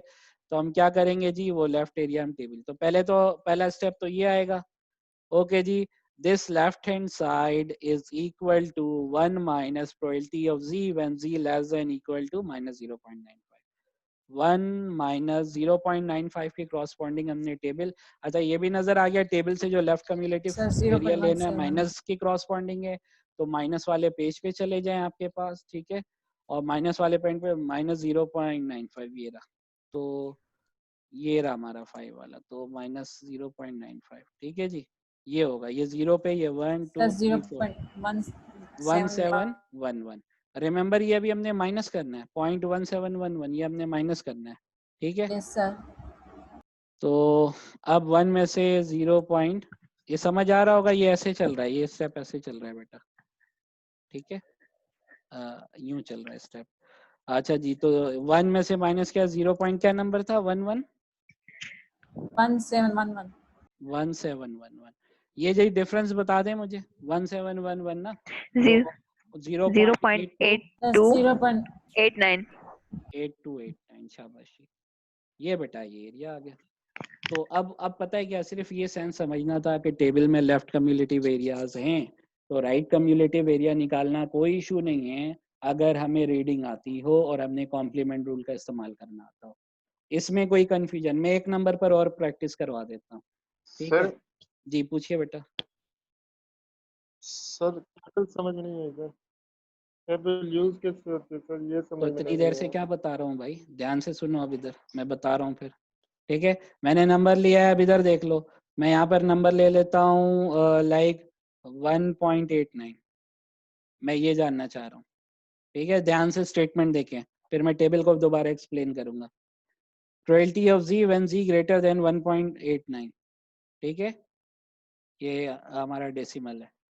Find the probability of a standard normal random variable z when z greater than 1.189. अच्छा, इसकी इलस्ट्रेशन ग्राफिकली मैं इसी के नीचे बना रहा हूँ ताकि आपको समझ भी आ जाए आपसे पूछा क्या गया है। ठीक है, फ्री एंड ग्राफ है और थोड़ा इस पे इश्यू हो रहा है तो आप समझ रहे होंगे कि आपको एक आइडिया देने के लिए बस है। आपको वो ये खसूसियत पता है, z का मीन 0 पर होता है। अच्छा, 1.89 मैंने फ्री एंड इधर मार्क कर दिया। तो अब जरा आप देखें ध्यान से, तो मुझे तो एरिया चाहिए ना 1.89 के राइट पर, तो मुझे ये एरिया चाहिए। ठीक है, ये मैंने मार्क कर दिया, ये 1.89 है जी स्कोर पर। ठीक है, अब ये एरिया चाहिए। फिर मैं रिपीट करता हूँ, टेबल में लेफ्ट कम्युलेटिव एरिया है, तो मुझे सिर्फ ये करना है 1.89 के क्रॉसपॉन्डिंग टेबल से एरिया लेना है और वो उसका लेफ्ट कम्युलेटिव एरिया होगा। ठीक है, तो मैं कहूँगा अच्छा जी एंटायर किसी भी प्रोबेबिलिटी डिस्ट्रीब्यूशन फंक्शन का एंटायर जो होता है वो टोटल 1 होता है। ये मॉडल है बेसिकली प्रोबेबिलिटी का। उसमें से अब मैं क्या माइनस कर दूंगा जी 1.89 की क्रॉसपॉन्डिंग। ठीक है, अच्छा देखिए अगर ये ग्रेटर था ना तो मैंने सॉलिड लाइन बनानी है, अगर आप एग्जैक्टली कहें तो ये मुझे डॉटेड बनानी चाहिए थी। ठीक है, तो ये जहन में क्लियर रखेंगे जब आप अपनी ग्राफिकल इलस्ट्रेशन बनाएं तो सॉलिड और डॉटेड का कॉन्सेप्ट क्लियर रहे। भले बनाने में आपसे कोई मिस्टेक हो गई इशू नहीं, बट क्लियर है। तो अच्छा, बट एक चीज बता चुका हूँ, एरिया में कोई फर्क नहीं आएगा, वो मैंने अभी एक्सप्लेन किया है। अच्छा, इसका मतलब ये हुआ z less than equal to 1.89 में का जो क्रॉसपॉन्डिंग एरिया है वो माइनस कर दो। एक बात याद रखें, टेबल से जो 1.89 के क्रॉसपॉन्डिंग एरिया लेंगे ना वो उसका कम्युलेटिव एरिया है, एग्जैक्टली उस पॉइंट पर एरिया नहीं है। ये पॉइंट मिस नहीं कीजिएगा। ध्यान से देखें, अब हम z स्कोर की क्रॉसपॉन्डिंग प्रोबेबिलिटी चाहते हैं, जबकि हमारा z स्कोर अंडरस्टूड है -इन्फिनिटी से लेकर कहाँ तक है 1.89। अब आ जाएं टेबल पर, ध्यान से देखें जो नंबर है वो प्लस का 1.89 है। शुरू के जो दो नंबर है 1.8 ये हमारा वर्टिकल कॉलम में मिलेगा, लाइन में मिलेगा, वर्टिकल लाइन में। और सेकंड डेसिमल प्लेसेस पर जो 9 है यानी 0.09 है आपका, ये आपको हॉरिजॉन्टल। ठीक है, पहली बात 1.89 था तो प्लस वाले पेज पर आ जाए, 1.8 को ढूंढ लें। ये देखें ये 1.8 है, अगर ध्यान से देखें ये 1.80 है, ये 1.81 है, ये देख लें। हाँ भाई, ये जिसने पूछा था क्वेश्चन बेटा देखो ध्यान से, जो शुरू के दो नंबर होंगे डेसिमल से पहले और डेसिमल के बाद वाला, ये इस कॉलम में आइडेंटिफाई करना होता है, लोकेट करना होता है। अभी जो हमारा नंबर है वो 1.8 है, तो 1.8 आपको समझ आ गया होगा, ये रहा आपका 1.8। ये शुरू के दो नंबर की बात की। जो सेकंड डेसिमल प्लेस पे था वो 9 था। 9 अगर देखें ये रहा, इस लाइन को और इस 1.8 को इंटरसेक्ट कर ले, क्या ये यहाँ पे मिल रहे हैं आपस में आके? हाँ जी, 1.89 के क्रॉसपॉन्डिंग जो लेफ्ट कम्युलेटिव एरिया है स्टैंडर्ड नॉर्मल डिस्ट्रीब्यूशन का, वो 0.9760 है, होगा या नहीं होगा जी? ठीक है, तो मैं बता रहा हूँ, ये देखिए 1.8, 0.09, इनके इंटरसेक्शन से जो नंबर मिला वो 1.89 का लेफ्ट कम्युलेटिव एरिया है। क्योंकि मुझे राइट एरिया चाहिए था, मैंने कहा कोई इशू नहीं, 1.89 का राइट एरिया मिल सकता है अगर मैं इसके लेफ्ट कम्युलेटिव एरिया को टोटल यानी एंटायर में से 1 में से क्या कर दूं, माइनस कर दूं। 0.9706 याद रखना है जी आप लोगों ने। तो ये रहा 0.9706, इसका डिफरेंस लिखवा दें मुझे। 0.0294 0.0294। अब देख लें 1.89 डेफिनेटली इसके क्रॉसपॉन्डिंग राइट में एरिया बड़ा कम होगा, तो ये एक स्मॉल नंबर है प्रोबेबिलिटी का। ये समझ आया जी आप लोगों को? तो अगर आसान लफ्जों में कहूँ, टेबल रीडिंग से आप कर लेंगे। और अभी तक हमने दो आइडिया सीखे हैं, लेफ्ट कम्युलेटिव एरिया कैसे लेते हैं और राइट कम्युलेटिव एरिया कैसे लेते हैं। ठीक है, अब मैं तीसरे आइडिया पर आ रहा हूँ, और वो तीसरा आइडिया ये है, अगर आप ध्यान से देखें, अभी जो आपके पास एग्जैक्टली जो आपका क्वेश्चन था उसमें 1.98 कौन सा बाउंड है, लोअर बाउंड है या अपर बाउंड है? Upper bound. अच्छा, सोच लें, आप ग्राफ देख लें, ग्राफ से भी लोअर बाउंड, लोअर बाउंड है। तो क्या इसका अपर बाउंड एग्जैक्टली कोई होगा? पॉजिटिव इन्फिनिटी नहीं, एग्जैक्टली नहीं होगा, फिर हम उसी सेंस में कहते हैं ये जहां तक भी जाए, तो जहां तक भी जाए से मुराद है पॉजिटिव इन्फिनिटी। ठीक है, तो बेटा लोअर बाउंड 1.89 है, अपर बाउंड अनडिफाइंड है, तो वो प्लस इन्फिनिटी तक जाएगा। ठीक है, तो अगर आप ध्यान से देखें, राइट वाले में लोअर बाउंड गिवन होता है, यानी जब राइट एरिया चाहिए तो लोअर बाउंड गिवन होता है z का, और जब लेफ्ट एरिया चाहिए होता है तो अपर बाउंड गिवन है। तो इसमें तो ये Yes, था। अब एक ऐसा भी तो इंटरवल हो सकता है ना जिसका लोअर बाउंड भी स्पेसिफिक कोई नंबर हो और अपर बाउंड भी कोई स्पेसिफिक नंबर हो। मिडिल वाला सर, लेस देन और ग्रेटर देन। जी हाँ, तो यानी अब जो मैं बात कर रहा हूँ ना बेटा, वो तीसरा आइडिया, और इसी 3 आइडिया से आप याद रखें कोई भी एरिया निकाल सकते हैं, और वो है area between two specified score. Area B/W between के लिए लिख रहा हूँ, between two specified z score. यानी अब उसमें लोअर बाउंड भी क्लियर होगा हमारे पास, ठीक है। यानी अब हमारा इंटरवल जो होगा वो 2 स्पेसिफिक जेड स्कोर के दरमियान कंटेन हो रहा होगा, ठीक है। अब मैं डायरेक्ट एग्जांपल पे आ जाता हूँ। ये देखें, जैसे मैं कहता हूँ प्रोबेबिलिटी मालूम करें जब मेरा z जो है वो -1.13 से लेकर, ये बेटा डॉट है, ठीक है, -1.13 से लेकर 2.89 तक हो, तो मैं कहता हूँ अच्छा जी मुझे एरिया चाहिए, ठीक है। अब मैं इसके ग्राफ बना रहा हूँ इसी के नीचे, फिर आगे हम इसकी कैलकुलेशन कर लेंगे। इधर देख, तो एक फ्री हैंड में ग्राफ ले लेता हूँ। मैं कहता हूँ अच्छा जी ये हमारा स्टैंडर्ड नॉर्मल डिस्ट्रीब्यूशन है, और ये हमारा ग्राफ थोड़ा अजीब सा बन रहा है, बट ध्यान में रखिएगा मैंने सिर्फ आइडिया क्लियर करना है आपको और कुछ नहीं, ठीक है। अच्छा जी, अब हमने कहा -1 पॉइंट में, ये फ्री हैंड मैंने कहा अच्छा जी ये -1.13 है, ठीक है, ये -1.13 और ये 2.89 है। ये फ्री हैंड मैंने डिसाइड किया जी ये 2 फ्री हैंड का मतलब है कि जी हमने बस रैंडमली उसको आईडी के लिए लिया -2. अब बेटा ये देखें ये एक मिडल का एरिया है, दरमियाना रीजन है, कोई भी 2 नंबर के दरमियान में हो सकता है, सेंट्रली मिडल नहीं है, बस सेंस ये कि आपका जी ये आपका between two specified z score मुझे एरिया चाहिए होगा। तो अब बताएं इसके लिए कैसे काम करना चाहिए, थोड़ा सा सोचे क्या इंट्यूशन माइंड में आ रही है, कैसे हम इस चीज को देखें तो हमें मसला हल हो जाएगा। पहले इनकी प्रोबेबिलिटी निकालेंगे, अपर और प्रोबेबिलिटी निकालेंगे जैसे टेबल से ठीक है, बस यही सर शाबाश, वेरी गुड। 2.89 फिर क्या फिर करेंगे? माइनस करेंगे, माइनस करेंगे करेंगे। Lower bound -1. माइनस करेंगे। शाबाश, यस आपने अभी कॉम्प्लीमेंट रूल देखा था ना, तो यस उसको सर। इस सेंस में ले लें कि हमारा 2.89 है ना, इसके क्रॉसपॉन्डिंग जो एरिया निकालूंगा उसको ध्यान से सुनिएगा, 2.89 तक, यानी लेफ्ट कम्युलेटिव एरिया होगा। अच्छा, -1.13 का जो एरिया निकालूंगा वो -1.13 तक, यानी अप टू -1.13 का लेफ्ट कम्युलेटिव एरिया हो गया। तो लार्जेस्ट जी स्कोर के एरिया में से, मतलब लेफ्ट कम्युलेटिव एरिया में से लोएस्ट जी स्कोर का लेफ्ट कम्युलेटिव एरिया क्या करेंगे? एक्सक्लूड कर देंगे, यानी कि माइनस करेंगे। होपफुली आइडिया समझ आ गया होगा आप लोगों को। तो देखें इसकी स्टेटमेंट को लिखना कैसे है। पहले तो आप कहेंगे अच्छा जी पहले एक बात बताएं, किसके स्कोर में से किसका स्कोर माइनस, मतलब किस स्कोर के एरिया में से कौन सा स्कोर माइनस होगा, लार्जेस्ट या लोएस्ट? लार्जेस्ट तो लार्जेस्ट में दोनों में कौन सा है? Definitely upper bound. तो अपर बाउंड हमारा क्या है? 2.89. तो हमने कहा अच्छा जी 2.89 के कॉरस्पॉन्डिंग जो भी लेफ्ट कम्युलेटिव एरिया होगा मैं टेबल से रीड करूंगा। अच्छा, जब मैं वो निकालूंगा ना तो -1.13 के लेफ्ट का एरिया वो भी शामिल हो जाएगा, वो तो मुझे माइनस करना होगा ना, क्योंकि वो तो नहीं है, क्योंकि हमारा बिगिन जो हो रहा है, जो हमारा एरिया बिगिन हो रहा है वो -1.13 से बिगिन हो रहा है इन हॉरिजॉन्टल लाइन, और जो एंड हो रहा है वो 2.89 पे। तो मैंने कहा अप टू 2.89 तक -1.13 का ये वाला लेफ्ट एरिया भी आ जाएगा। तो अब ये एरिया क्या करें, ये एरिया आपने माइनस करना है, एक्सक्लूड करना है। तो एक्सक्लूड का मतलब minus probability when z less then -1.13। अब बेटा वो जो आप लोगों ने कहा ना टेबल से दोनों नंबर का एरिया, वो दोनों नंबर का एरिया उठाएं और यहाँ पुट कर दें। इसको देख लें 2.89 की क्रॉसपॉन्डिंग, ये 2.89 की क्रॉसपॉन्डिंग जो है 0.99 0.981. ठीक है, ये याद रखिएगा 0.9981। अच्छा जी, तो 0.9981 माइनस, अच्छा जी, और -1.13। तो इसके लिए आपको माइनस वाले पेज पर आना होगा, -1.1, ये 0, ये 1, ये 2, ये 0. हाँ जी यही नंबर होगा। -1.13 की क्रॉसपॉन्डिंग देखें, yes sir 0.1292।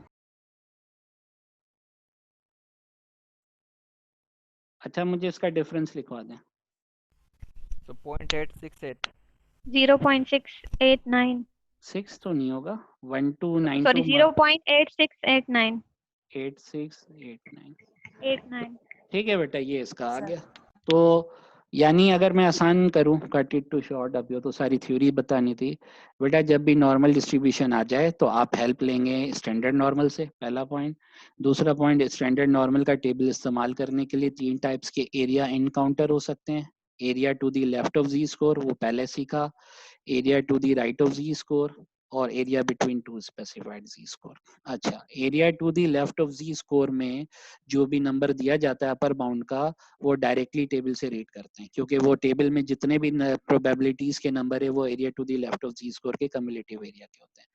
Right area logically फिर हम कह सकते हैं अच्छा जी एंटायर टोटल 1 होता है किसी भी प्रोबेबिलिटी डिस्ट्रीब्यूशन का, और हम उसमें से अगर किसी भी नंबर का लेफ्ट एरिया माइनस कर दें तो उसी नंबर का क्रॉसपॉन्डिंग राइट एरिया मिल जाएगा, तो वो भी हो गया। अच्छा, फिर तीसरी बात की हमने कि ऐसे भी इंटरवल हो सकते हैं जो एक स्पेसिफिक नंबर से स्टार्ट और एक स्पेसिफिक नंबर पर एंड हो जाए। तो इसके लिए भी वही आइडिया है कि लार्जेस्ट जी स्कोर का जो लेफ्ट कम्युलेटिव एरिया होगा उसमें से माइनस करेंगे लोएस्ट जी स्कोर का लेफ्ट कम्युलेटिव एरिया, यानी अपर बाउंड के एरिया में से लोअर बाउंड का एरिया माइनस करेंगे। तो ये अगर आपको 3 एरिया आ गए तो फिर आपके क्वेश्चन प्रोबेबिलिटी वाले तो आसान हो गए। ठीक है, उसमें सिर्फ आपको ये समझना है कि डेटा को आपने इस्तेमाल कैसे करना है। चले जी, तो ये समझ आया आप लोगों को जी, इसमें कोई कंफ्यूजन? तो ये देख लें, ये हमने कर लिया है। The 3 types of probability we need to compute include the probability that the standard normal random variable z will be less than or equal to a given value, ये area to the left वाला है, ठीक है। The probability that z will be between two given values, ये जो अभी हमने किया area between two specific z score। और तीसरा the probability that z will be greater than equal to a given value, ये right वाला है आपका, ठीक है। ये देखें, ये 1 के क्रॉसपॉन्डिंग बता रहा है। अब वो 1 का लेफ्ट एरिया जानना चाह रहा था ना, तो 1 का मतलब एग्जैक्टली 1 नहीं है, he is asking about up to 1 entire area of this standard normal random variable. तो वो जी -∞ से व्हाटएवर यहाँ तक आ गया आपका, ठीक है। ये टेबल से रीड हुआ है। ये देखें, ये इसने तरीका बताया हुआ अभी यहाँ पे, वो ऑलरेडी मैंने सिखा दिया। ये रहा 2 नंबर के दरमियान वाला। जैसे यहाँ पे मुझे बताएंगे इंटरवल क्या था जेड स्कोर का जिसके क्रॉसपॉन्डिंग एरिया निकाला है, रीड करके बताएं ग्राफ से। वो एरिया बेटा, वो इंटरवल कौन सा? -0.5 to 1.25। ठीक है, he is asking about the probability of a standard normal variable when your normal random variable lies between -0.5 to 1.25 inclusive में कहूंगा उसका मतलब समझ रहे हैं, लोअर लिमिट और अपर लिमिट उसमें शामिल होंगे, इंक्लूसिव होंगे, ठीक है। और अगर नहीं होंगे तो मैं वर्ड यूज करूंगा एक्सक्लूसिव, ठीक है। तो इसका फिर यही आइडिया हुआ कि अच्छा जी आप 1.25 के क्रॉसपॉन्डिंग एरिया, जब मैं कह रहा हूँ ना 1.25 के क्रॉसपॉन्डिंग, उसका मतलब उसका लेफ्ट कम्युलेटिव एरिया, तो आप वो निकालें और -0.5 का जो लेफ्ट कम्युलेटिव एरिया है वो माइनस कर दें। तो अभी जो हमने किया था तीसरा केस वो ये है आपका, ठीक है। ये आपका ये -1 से +1 के दरमियान है। तो ये देखें, ये वही आ रहा है। एम्पेरिकल रूल याद है आप लोगों को? हाँ जी, पहले ये बताएंगे ये इंटरवल कौन सा है। मैं आपको ऑप्शन दे रहा हूँ 3, ध्यान से सुनिएगा। Within 1 standard deviation, within 2 standard deviation और within 3 standard deviation। Within 1 standard deviation। तो देख लें, क्योंकि आपको पता है ना z का मीन क्या होता है। हाँ जी, मुझे रिमाइंड करें, z का मीन क्या होता है? 0 शाबाश। और z का स्टैंडर्ड डेविएशन 1। तो देखें ये विदिन, यानी 0 में से 1 माइनस कर दें, you will get lower bound -1। 0 में 1 ऐड कर दें, you will get upper bound 1। Within 1 standard deviation empirically हमने पढ़ा है कि अगर आपका रैंडम वेरिएबल नॉर्मल होगा तो 68.26% लाएगा। 67.4। क्या कह रहे हैं? 68%। ये वाला बेटा, ये देखें, ये नंबर देख रहे हैं, ये पढ़ा हुआ है ना, ये तो एम्पेरिकल रूल में भी पढ़ा है आप लोगों को। तो ये आपको वो रिजल्ट, ठीक है। अब मेरा एक क्वेश्चन है, यस और नो कीजिएगा, ठीक है। Is z a special normal random variable? Is z a special normal random variable? Yes या no? Yes। yes sir yes ना बेटा, क्योंकि z हमारा नॉर्मल है ना, बट वो एक स्पेशल केस है और एज वेल एज वो स्टैंडर्ड केस भी है। वो स्टैंडर्ड पता है क्यों हो रहा है? उसका मीन 0 है, सिग्मा 1 है, और इसी ने तो समझ लिया हमारी लाइफ आसान की हुई है। अगर ये नहीं होता तो आपको इंटीग्रेशन से सारे काम करना पड़ते। तो आप समझ में आ रहा होगा कि नॉर्मल रैंडम वेरिएबल का कुछ भी मीन हो, मतलब मीन बहुत बड़ा नंबर हो, माइनस में हो, 0 कुछ भी हो, व्हाटएवर, और सिग्मा कुछ भी हो, हम सारी इंफॉर्मेशन को z में कन्वर्ट करेंगे कन्वर्ट करने का फॉर्मूला बताया था, अभी फिर देखेंगे और फिर हम उसको स्टेबल से जैसे अभी हमने देखा है वो होगा। और आइडिया यही है, देखिए 3 टाइप के एरिया इनकाउंटर होंगे, या तो आपसे लेफ्ट कम्युलेटिव एरिया पूछ रहा होगा, या आपसे राइट कम्युलेटिव एरिया पूछ रहा होगा, या area between 2 specified z score पूछ रहा होगा। तो ये कह लें कि हमने स्टैंडर्ड नॉर्मल डिस्ट्रीब्यूशन कर लिया है, ठीक है। अच्छा अब ये देख लें, ये प्रोबेबिलिटीज का जो कह रहा है ना, ये टाइटल देखें क्या है, computing probabilities for any normal probability distribution. मतलब कोई भी नॉर्मल रैंडम वेरिएबल है, हम उसकी प्रोबेबिलिटी निकालना है, बहुत आसान, हम उसको कन्वर्ट करेंगे स्टैंडर्ड नॉर्मल में, और ये जी उसका फॉर्मूला है। जिस पर्टिकुलर एक्स पर आपको z चाहिए ना, उस x में से मीन माइनस करके सिग्मा डिवाइड कर दें, you will get that number, ठीक है। अच्छा जी, अब अगर मिसाल के तौर पर अगर एक नॉर्मल वेरिएबल है, नॉर्मल है x है, और उसका अगर मुझे मीन पर, अब वो बहुत से लोग कहते हैं ना सर z का मीन 0 ही क्यों है, वो बहुत आसान है, स्टैंडर्ड सेट क्या हुआ है। अगर मैं एक x नॉर्मल रैंडम वेरिएबल है और मैं कहता हूँ इसके मीन पर मुझे z स्कोर चाहिए, तो x वेरिएबल का जो मीन है वो किसके बराबर होगा? हाँ जी, नहीं x वेरिएबल का मीन म्यू होगा ना, सिंपली म्यू से मतलब जो भी नंबर हो, तो वो म्यू माइनस म्यू क्या हो जाएगा? 0। तो z समझ आ रहा है, 0 आ जाएगा, 0 अपॉन समथिंग हो जाएगा। यानी मैं कह रहा हूँ मेरा x अगर म्यू पर अपनी z वैल्यू देखेगा वो डेफिनेटली 0 होगा। तो ये z 0 लेना, सिग्मा 1 लेना, ये भी कोई मतलब तुक्के से नहीं, क्या ये लॉजिकल है, ठीक है। तो अब समझ में आ रहा होगा, z आपका काम आसान कर रहे हैं, तो आपको z को सही समझना है। अच्छा जी, अब हम क्वेश्चंस पर आएंगे, क्योंकि जो एप्लीकेशन क्वेश्चन से यही मुराद थी कि अच्छा जी अब प्रोबेबिलिटी के अगर एप्लीकेशन के क्वेश्चन है तो वो हम कैसे करें, ठीक है। तो अब उस पर हम आ रहे हैं। अच्छा, बुक कहाँ गई हमारी?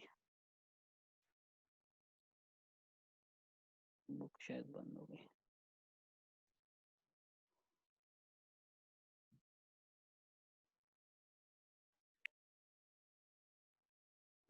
ये डेविड आर एंडरसन की हमारी बुक आ गई, ठीक है। अच्छा,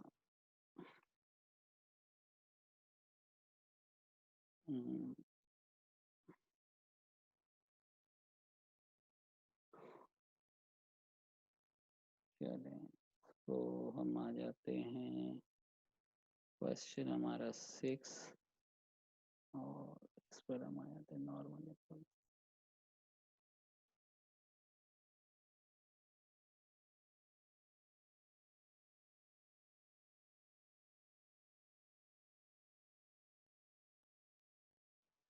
तो ये अब जो है मैं आप लोगों को क्वेश्चन पर लेकर आता हूँ, ठीक है। अच्छा ये देखें, ये जो आप क्वेश्चन देख रहे हैं 11, हाँ जी, ये अभी हमने किए हैं, ये बताएं इसमें क्या करना है, मैं थोड़ा डिस्कस कर लेता हूँ इसको। 11 का ये बताएं क्या कर रहे हैं इसमें, आसान लो, देख के आप बता सकते हैं क्योंकि ये टॉपिक इसका डिस्कस हो गया। लेफ्ट ऑफ -1 का टेबल में लेफ्ट साइड देख कम्युलेटिव, तो लेफ्ट एरिया या राइट एरिया है? लेफ्ट लेफ्ट एरिया, तो वो आपने अभी सीख लिया है, वो डायरेक्टली टेबलेट। अच्छा -1 का अगर राइट एरिया निकालना हो क्या करेंगे फिर?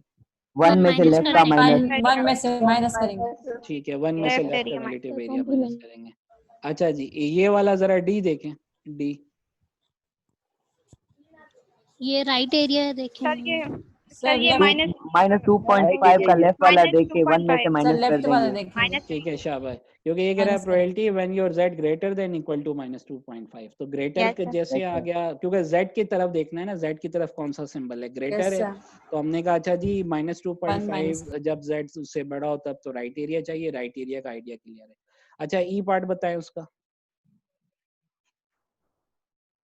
ई पार्ट 0 दोनों पॉइंट्स की फिर प्रोबेबिलिटी -3 का देखिए, सर लेफ्ट करेंगे, उसका राइट ठीक है। अच्छा बहुत आसान सा क्वेश्चन है, आपको पता है ना नॉर्मल रैंडम वेरिएबल और डेफिनेटली फिर स्टैंडर्ड नॉर्मल रैंडम वेरिएबल भी वो सिमेट्रिक होता है अबाउट मीन, ये पता है ना प्रॉपर्टी? Yes sir. तो 0 के कॉरस्पॉन्डिंग लेफ्ट कम्युलेटिव एरिया कितना होगा, नंबर्स में बताएं। सर 0.5 तो 0.5 में से -3 का लेफ्ट कम्युलेटिव एरिया निकाल लें, आपका पार्ट ही हो जाएगा, ठीक है। Yes sir. अच्छा जी, तो ये सारा अब आपको आइडिया क्लियर है। अच्छा अब ये जो 14 है ये जहन में रखेगा, ये फिलहाल अभी नहीं करवा रहा क्योंकि अभी एक इसमें एक चीज और आइडिया, वो मैं अभी आगे उसको आगे बताऊंगा। अभी आप नोट करें, अभी पता है क्या सेंस था आपको ना, z के डिफरेंट इंटरवल गिवन है, z इसलिए कह रहा हूँ कोई भी x होगा आप उसको z में कन्वर्ट कर लेंगे तो वो परेशानी नहीं है। तो ऐसा है ना कि आपको कोई भी इंटरवल गिवन है z के क्रॉसपोंडिंग और आपकी प्रोबेबिलिटी टेबल से निकाल रहे हैं। अब सोचिए इसका रिवर्स भी हो सकता है, क्या हो सकता है वो रिवर्स, क्या आइडिया है जहन में? सर प्रोबेबिलिटी मिली हुई होगी, फिर हमें जी वैल्यू मालूम करनी होगी। शाबाश, और इसको थोड़ा सा होल्ड कर रहे हैं, थोड़ी देर बाद आएगा, बस ये जहन में रखना है। Okay, now come to the questions. Question पढ़ें जी, 17 पढ़ें, इसको हम करते हैं लाइक कि आप थोड़ा सा काम कैसे करें। वैसे तो मैं आपको एक चीज बता दूं, एक क्वेश्चन में जस्ट आपकी ना मैथ हो कैसे रही वो दिखाता हूँ, बट मैं इनकरेज करूंगा बेटा हर डिस्ट्रीब्यूशंस का ऑलमोस्ट आपको कैलकुलेटर मिल जाएगा, तो आप कैलकुलेटर ऑनलाइन जो गूगल पे मौजूद है ना, तो वो आप उसको इस्तेमाल करें, आपका काम समझ लेंगे बहुत आसान हो जाएगा। बस आपको सिर्फ एक चीज डेवलप करनी है स्किल अपने अंदर कि क्वेश्चन पढ़ के समझना, यानी आपकी जो एनालिटिकल स्किल है वो इम्प्रूव होनी चाहिए। तो पढ़ें जरा ये क्वेश्चन, और उसमें मुझे ना 3 इंफॉर्मेशन बताएंगे, ध्यान से पढ़ लें। पहली कि जो जिस वेरिएबल पर डेटा है, जिसको मैं एक वर्ड कहता हूँ वेरिएबल ऑफ इंटरेस्ट, वो क्या है, उसको डिस्क्रिप्शन होगी वो बताना है। सेकंड आपने ये बताना है जो पैरामीटर्स हैं उसकी इंफॉर्मेशन क्या है, यानी सेकंड और थर्ड यही है, मीन और सिग्मा क्या है वो बताना है। तो पढ़ें, पहले पैराग्राफ पढ़ें आप लोग।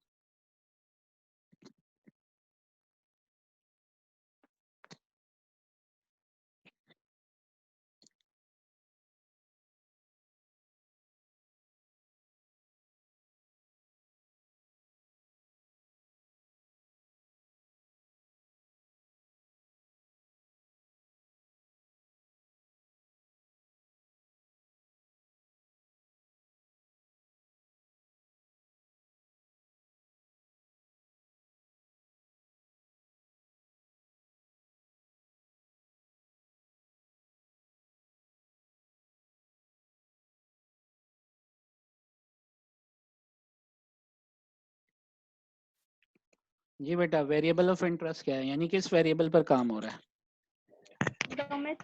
Domestic airfare.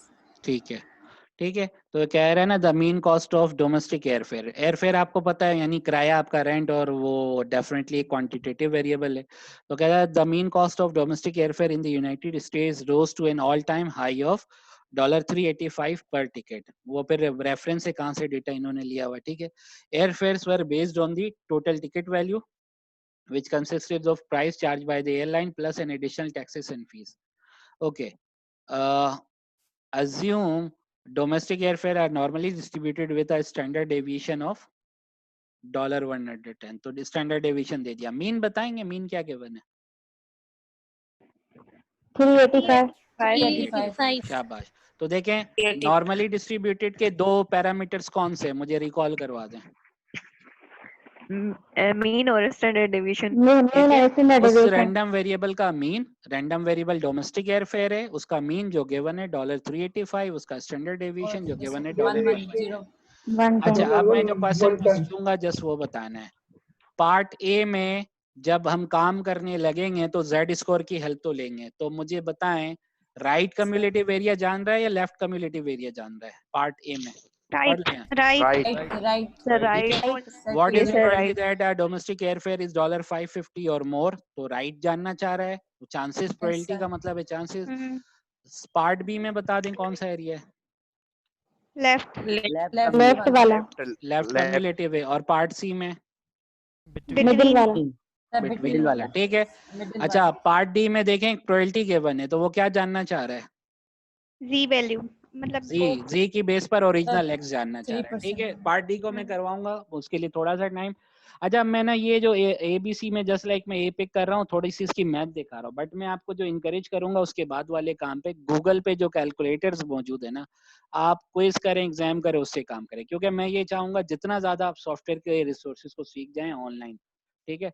अच्छा, अब मैं जैसे पहले आप ये नंबर याद कर लें, म्यू 385 है और एस जी हमारा $110 है, और एक्स अंडरस्टूड है उसको लिखूंगा नहीं, डोमेस्टिक एयरफेयर है जो हमारा रैंडम वेरिएबल जिस पर हम काम कर रहे हैं, ठीक है। तो ये एक मिनट जी, क्वेश्चन 17 है हमारा, तो ये 17 क्वेश्चन। अगर आप 17 में मैं कहूँ मीन हमारा क्या है जी, डॉलर लिखवाएं मुझे, क्या नंबर था? 385। 385 और इसका स्टैंडर्ड डेविएशन है उस वेरिएबल का 110। ठीक है 110 और x को मैं वर्बली बोल देता हूँ, x हमारा डोमेस्टिक एयरफेयर है। ठीक है, अच्छा अब पार्ट ए की ना मैं मैथमेटिकल स्टेटमेंट लिख रहा हूँ। ठीक है, तो अगर मैं एक बार पढ़ता हूँ फिर उसके बाद लिखता हूँ। देखिए ये कहता है what is the probability that a domestic airfare, domestic airfare का मतलब x इज $550 और मोर, $550 और मोर। तो क्या ये बाउंड इंक्लूसिव है या एक्सक्लूसिव है? इंक्लूसिव है। ठीक है, तो इसी चीज को हम इस तरह से लिख सकते हैं जो उसने डिस्क्रिप्शन में बोला हमें लैंग्वेज में, सॉरी ये 550 सर। Yes sir. तो उस जो उसने डिस्क्रिप्शन इंग्लिश की यूज की उसकी मैथमेटिकल डिस्क्रिप्शन ये होगी ना जो अभी हमने लिखी। हाँ जी, यस और नो? Yes sir. ठीक है, ये इक्विवेलेंट टू दिस स्टेटमेंट है। हाँ जी, यस सर। Yes sir. अब आपने क्या करना है, परेशान बिल्कुल नहीं होना कि अच्छा जी ये तो हमारा 550 आ गया, हमने z में पढ़ा है तो भाई यही तो था कि x तो कुछ भी नॉर्मल होगा, what ever it could be but it could be a normal. हमें उसका क्या कन्वर्ट करना है, z कन्वर्ट करना है। z की कैलकुलेशन देख लिया। मुझे एक बात बताएं, मैंने ना अप टू 550 तक की प्रोबेबिलिटी यानी लेफ्ट कम्युलेटिव एरिया निकालना। मुझे बात बताएं, इस इंटरवल में 550 माइनस होने के बाद जो मैंने लिखा है माइनस के बाद, इसमें ये 550 लोअर बाउंड है या अपर बाउंड है? इसमें सर लोअर बाउंड है। नहीं, जो मैंने अपर बाउंड है, अपर बाउंड है। मुझे एक बात बताएं, x का अपर बाउंड कहाँ पर एंड हो रहा है जाके? इस राइट हैंड साइड पर बात करें 550। तो बेटा इसी का क्रॉसपॉन्डिंग z में भी अपर बाउंड होगा या नहीं होगा? जी बेटा 550 अपर बाउंड है ना, इसी के क्रॉसपॉन्डिंग z होगा या नहीं? यस या नो, मुझे ये बता दें। Yes sir. बिल्कुल होगा ना बेटा, ये फॉर्मूला हमने नहीं पढ़ा, x माइनस सिग्मा। तो ये हम कह रहे हैं अच्छा जी मुझे नहीं पता कि जी ये कहाँ पीछे से जहाँ से भी व्हाटएवर, बट मुझे पता है ये 550 पर स्टॉप हो रहा है राइट हैंड साइड पे जब मैं लेफ्ट, तो मैं कह रहा हूँ अच्छा जी 550 जब इसका अपर लिमिट है तो z का भी इसी के मुताबिक अपर लिमिट होगा। तो बहुत आसान है, मुझे इस 550 के क्रॉसपॉन्डिंग अपर लिमिट चाहिए ना z की, तो मैं x को क्या पुट करूंगा 550 माइनस म्यू कितना है हमारा 385 और उसको डिवाइड करेंगे सिग्मा से, सिग्मा कितना है 110। तो ये z कितना आ रहा है 1.5 1.5 आ रहा है 5। तो अगले स्टेप में आप इस बात को यूं कह सकते हैं, अच्छा जी हम जब ये लेफ्ट एरिया माइनस करेंगे when x less than equal to 550 it is same as, ध्यान से सुनिएगा, इट इज सेम एज अगर हम z का 1.5 का लेफ्ट एरिया माइनस करते हैं। मेरा अब ये कहना है ये वाली बात और ये वाली बात इक्विवेलेंट है या नहीं है, यस या नो करें मुझे और फिर मैं इक्विवेलेंट, क्योंकि बेटा x हमारा कौन सा वेरिएबल है, नॉर्मल है, z उसी का क्रॉसपॉन्डिंग स्टैंडर्ड नॉर्मल है। तो मैं कह रहा हूँ मुझे x काम करने में प्रॉब्लम होगी, तो मैं क्या काम करूँ, इस x को क्रॉसपॉन्डिंग z में कन्वर्ट करूँ। इस x का जो अपर लिमिट 550 है तो इसका क्रॉसपॉन्डिंग z कितना आ गया 1.5 और डेफिनेटली वो डिपेंड कर रहा था कि मेरा म्यू और सिग्मा क्या है। ठीक है, अच्छा जी 1.5 के क्रॉसपॉन्डिंग मेरा जो भी एरिया होगा वो मैं माइनस कर दूंगा। तो क्या एरिया है जरा रीड करके बताएं।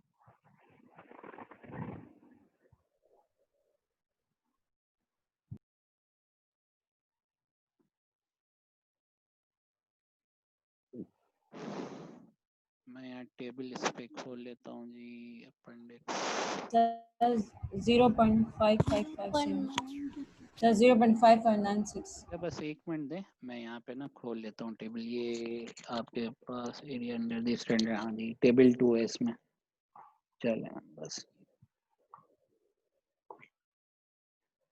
ठीक है। तो 19332 यार एक तो ये सॉफ्टवेयर भी चले, हाँ जी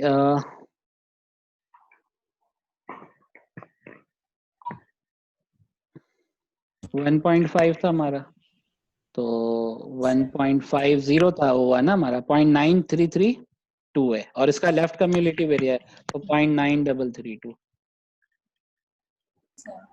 तो 0.9332 कितना आ गया डिफरेंस 0.067 0.0668 यही है।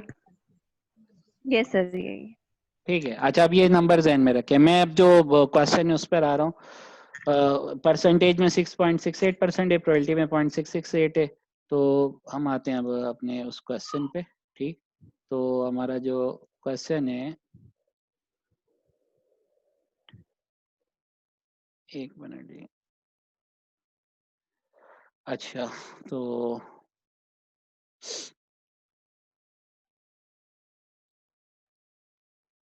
अब ये था ना, what is equal to that domestic airfare is $550 और मोर। तो हम कहेंगे देयर इज, ये इंटरप्रिटेशन बता रहा हूँ, ये लाइक इसको एक्सप्लेन करें। There is 0.0668 that domestic airfare is $550 और मोर। ये समझ आया आप लोगों को?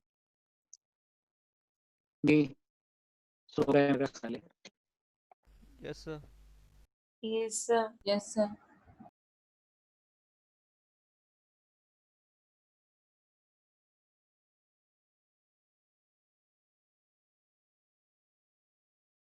ऑडियो क्लियर है मेरी? सर आवाज नहीं आ रही थी।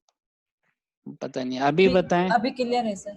चले, हाँ, वो पता नहीं मेरे पास रेड नंबर आ गया है, कुछ डॉट मुझे नहीं समझ आ रहा है। खैर, your speaker is not working, please check your connection और यूजर। चले, अच्छा, अभी आवाज क्लियर है? तो मैं ये कह रहा हूँ, there is 0.0668 probability that a domestic airfare is $550 और मोर। ये इसके इंटरप्रिटेशन है। तो इसी तरह आप बाकी कर सकते हैं। अब ये तो मैंने जस्ट समझाने के लिए किया था कि बिहाइंड में मैथ कैसे हो रही है।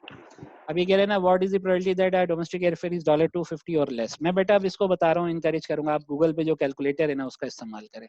ठीक है, तो अभी हम आते हैं गूगल के जो हमारे कैलकुलेटर्स हैं उस पर आते हैं।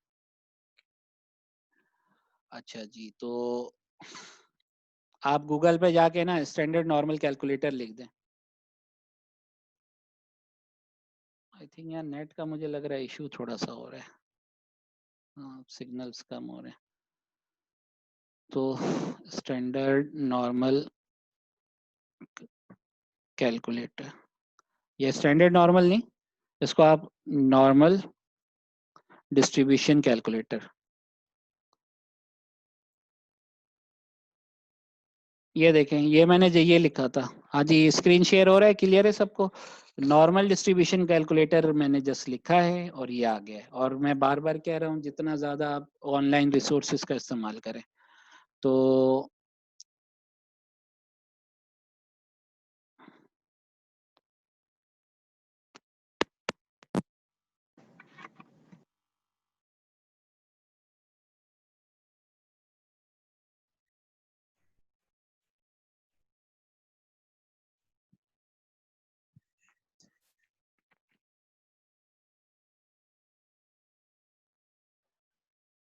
सर आपकी आवाज फिर से नहीं आ रही।